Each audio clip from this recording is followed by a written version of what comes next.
Hello, good evening to all of you. And today I'll teach you something in the guitar, and basically for the learners, those who want to play the guitar nicely. At first, before learning the guitar, we should learn one thing, that music is a different thing, comparison to our study. Okay, and if you want to do music, at, at first we have to concentrate our mind, and we have to at first we have to learn something, and for learning anything we should have knowledge, and we have to take the knowledge from the source, that is our teacher. They teach us and they provide us the knowledge, and but music is that thing which can we feel from our heart, which can we can recognize the notation, whatever new type of songs are coming day by day, and many types of critical things are found in the music.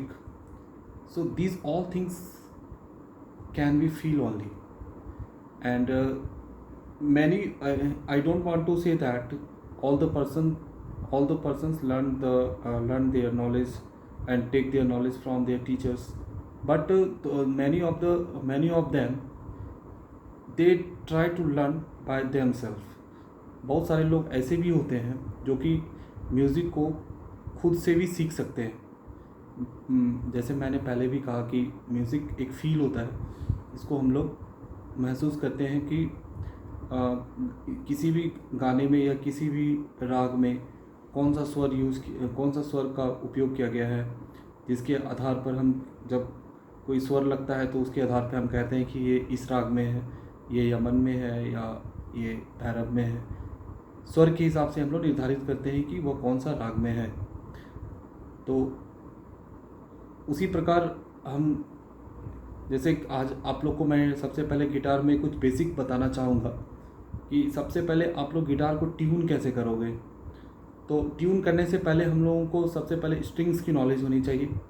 जैसे कि आप देख पा रहे हैं कि यहाँ पर 6 स्ट्रिंग हैं। सबसे नीचे वाली 3 स्ट्रिंग है, उससे ज़्यादा ऊपर वाला स्ट्रिंग, इसका गेज थोड़ा फर्स्ट वाले से ज़्यादा है, थर्ड वाले का गेज उससे भी ज़्यादा है, फोर्थ का गेज उससे भी ज़्यादा है, फिफ्थ का गेज उससे भी ज़्यादा, और सिक्स का सबसे ज़्यादा है, जो कि ये बेस का काम करता है।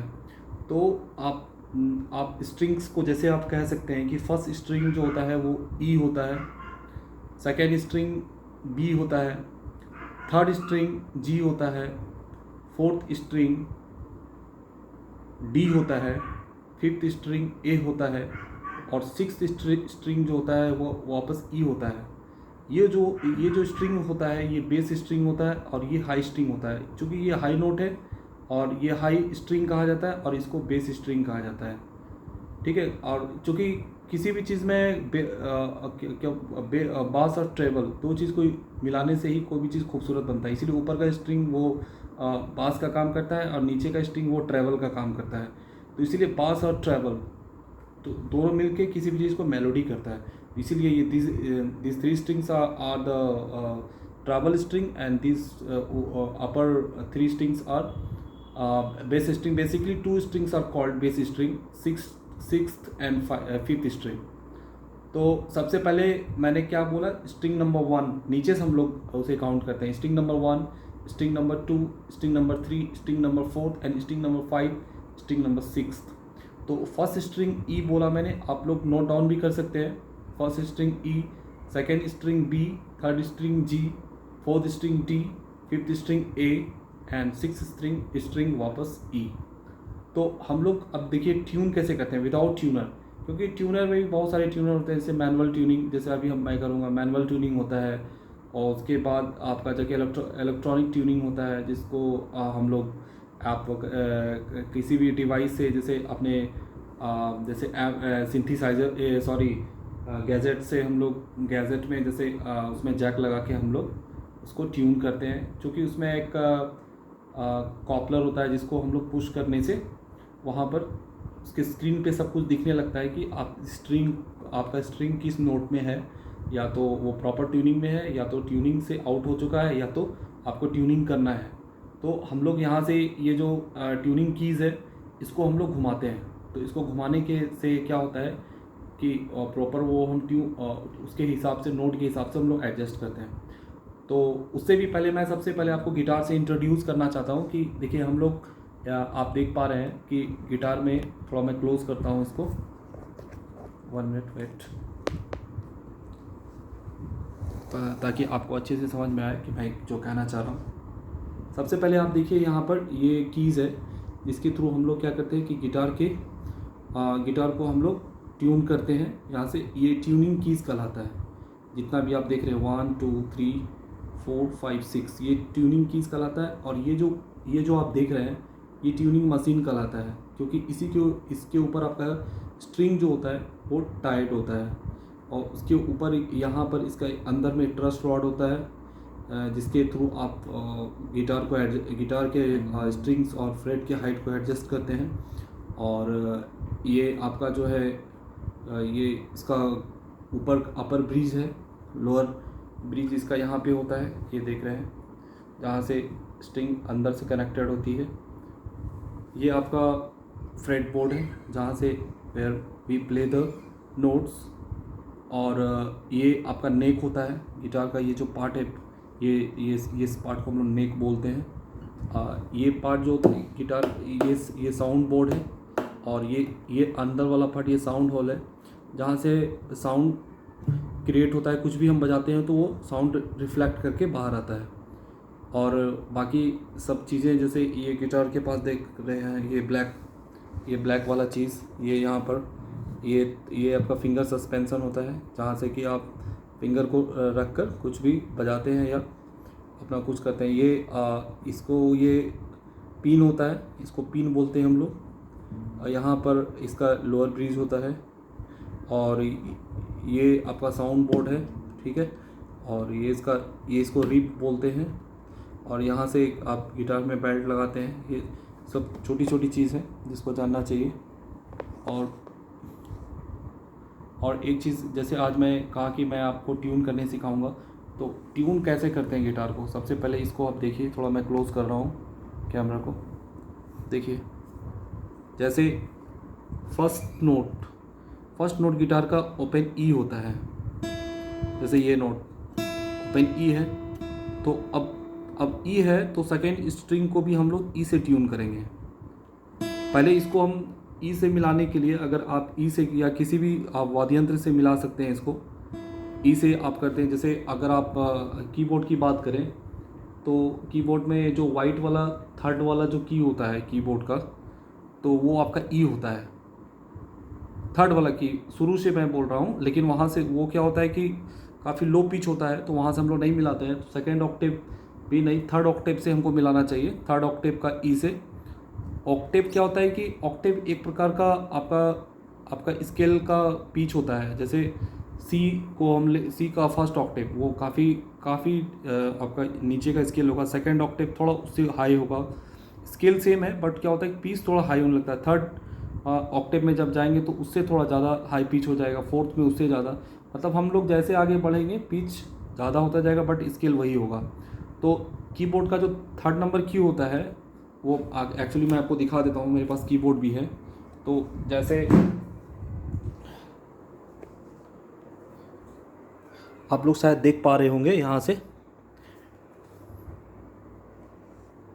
ये जो है ये फर्स्ट, यहाँ से ये फर्स्ट ऑक्टेव, ये मैंने बोला था फर्स्ट की, जैसे कीबोर्ड का ये वाला, आप मेरा फिंगर को देख पा रहे हैं, चूँकि मैं कैमरा नहीं देख पा रहा हूँ।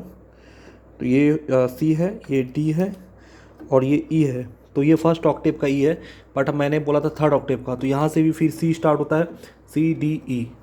तो यहाँ से फर्स्ट फिर सी डी ई। तो ये थर्ड वाला जो है इससे आप ट्यून कर सकते हैं, किसी भी इंस्ट्रूमेंट से आप ट्यून कर सकते हैं। या आपको वो ट्यून याद रहता हो तो आप अगर ट्यून याद है आपको ई, तो आप उसको अपने दिमाग से भी ट्यून कर सकते हैं। तो उसमें हमें इंस्ट्रूमेंट्स की नीड नहीं होती है। तो किसी भी इंस्ट्रूमेंट के हेल्प से आप ट्यून कर सकते हैं फर्स्ट स्ट्रिंग को। उसके बाद फर्स्ट स्ट्रिंग आपका जैसे ट्यून होता है, आप सारी स्ट्रिंग को ट्यून कर सकते हैं। जैसे ये मान लेते हैं ये ई है, तो ये जो सेकेंड आप नोट है ये ई होता है। मैं फर्दर इसको समझाऊंगा कि नेक्स्ट क्लास में कि जैसे हर एक नोट का कैसे हम लोग बोलते हैं ये ई है, ये सी है, या ये नोट डी है, हम कैसे रिकॉग्नाइज़ करते हैं, इसका एक फॉर्मूला होता है, तो वो मैं बताऊंगा नेक्स्ट क्लास में। फ़िलहाल आप जान लीजिए कि ये नोट जो होता है ये ई है, ठीक है। तो यहाँ पे हम लोग फिंगर रख देंगे और उसके बाद हम लोग साउंड को रिकॉग्नाइज़ करेंगे कि दोनों का साउंड साइमल्टेनियसली एक जैसा आ रहा है या नहीं आ रहा है। ये देखिए साउंड एक जैसा आ रहा है। अभी मैं इसको डिस्ट्यून करता हूँ, थोड़ा ढीला कर देता हूँ। अभी आप देखिए, थोड़ा देखिए साउंड चेंज हो गया। इसका मतलब क्या है कि इसको हमको ई में लाना है, फर्स्ट स्ट्रिंग को।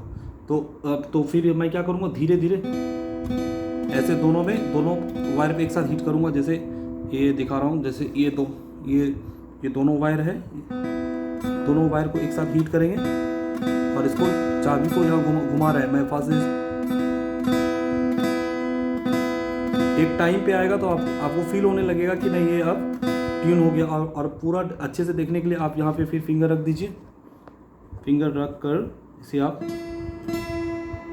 अभी पूरा ट्यून नहीं हुआ है तो इसे थोड़ा फिर और घुमाएंगे।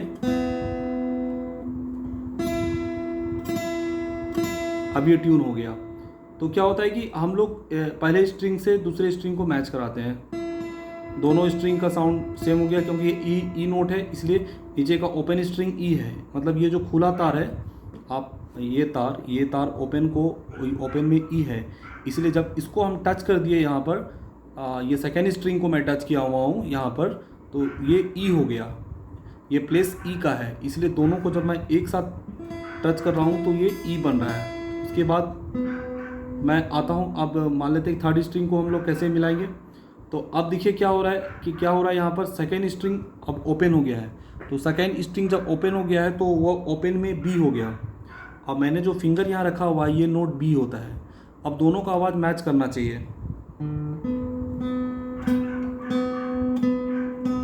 अब देखिए दोनों का साउंड एक जैसा मैच कर रहा है, दोनों का साउंड एक जैसा है, ठीक है। तो इससे क्या होता है कि आप समझ गए कि दोनों ट्यून है गिटार, दोनों वायर इसका ट्यून्ड है। अब देखिए, अब फोर्थ जो नोट होगा उसको हम लोग जी से ट्यून करेंगे, क्योंकि थर्ड वाला स्ट्रिंग अब वो जी है, वो ओपन है, ठीक है। तो अब क्या करेंगे,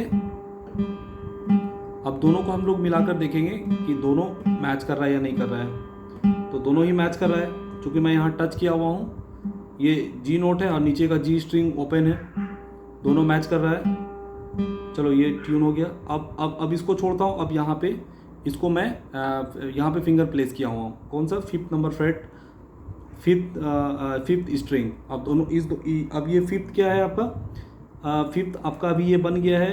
आपका कौन सा नोट बनाइए, डी नोट बनाइए, डी है ये वाला नोट बोल रहा हूँ मैं, ये नोट, ये डी है। तो अब डी है, तो अब नीचे वाला देखिए, नीचे वाला स्ट्रिंग जो है वो डी है, अब ओपन में डी है, तो दोनों मैच कर रहा है। इसका मतलब है कि ये ट्यून हो गया। अब सबसे ऊपर जाता हूँ तो ये नोट आपका ए है, तो उसके जस्ट नीचे वाला स्ट्रिंग ओपन है, वो तो ओपन में ई हो गया। अब देखिए ये ए नोट है और इसके नीचे वाला ये वाला स्ट्रिंग ओपन है, तो मतलब ये ए हो गया।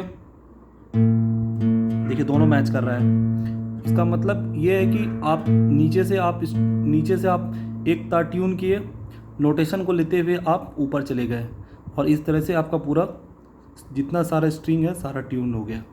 तो ये ट्यून करने का तरीका होता है। मेरे वीडियो को बार बार आप देखिए, देखने से आपको समझ में आएगा, बार बार देखिए, क्योंकि मैंने पहले भी कहा म्यूज़िक एक फील है। आपको इसमें थोड़ा मेहनत करना होता है। आप जितना मेहनत करोगे उतना अधिक आप म्यूज़िक सीख पाओगे। और सबसे बड़ी चीज़ है कि आपका उसमें इंटरेस्ट होना चाहिए। इंटरेस्ट है तभी आप सीख पाएंगे, वरना म्यूज़िक तो बहुत सारे लोग सोचते हैं कि मैं कर लूँ, बट नहीं कर पाते हैं। रीज़न वही है, इंटरेस्ट नहीं होता है, इसके कारण वो फिर फाइनली छोड़ देते हैं। तो इसलिए गिव अप मत करो। म्यूज़िक सीखना चाहते हो, मेहनत करो, मेहनत करोगे आप तो बहुत आगे जाओगे। इसी तरह से सीखा जाता है। तो नेक्स्ट क्लास में मैं आप लोग को फिर बताऊंगा कि किसी भी नोट को कैसे रिकॉग्नाइज़ किया जाता है। अगर आप लोग में से किसी को कोई कन्फ्यूज़न हो तो कमेंट बॉक्स के नीचे आप अपना नंबर दे सकते हो, वहाँ पे फ़ोन नंबर, मैं आपको कांटेक्ट कर लूँगा और उसके बाद मैं पर्सनली आपको सिखाऊंगा। और कोई सिखाने की कोई फ़ीस नहीं है, मैं ऐसे ही हेल्प करूँगा, आपको सीखने में मदद करूँगा। तो आप कांटेक्ट कर सकते हो मुझे अपना फ़ोन नंबर नीचे डाल के। ठीक है, थैंक यू। आज का वीडियो में इतना ही। Thanks a lot. पीछे डॉग बार्क कर रहे हैं, चूँकि स्ट्रीट कुछ पेट डॉग्स हैं जो थोड़ा शाम में डोंट माइंड। ठीक है, थैंक यू सो मच।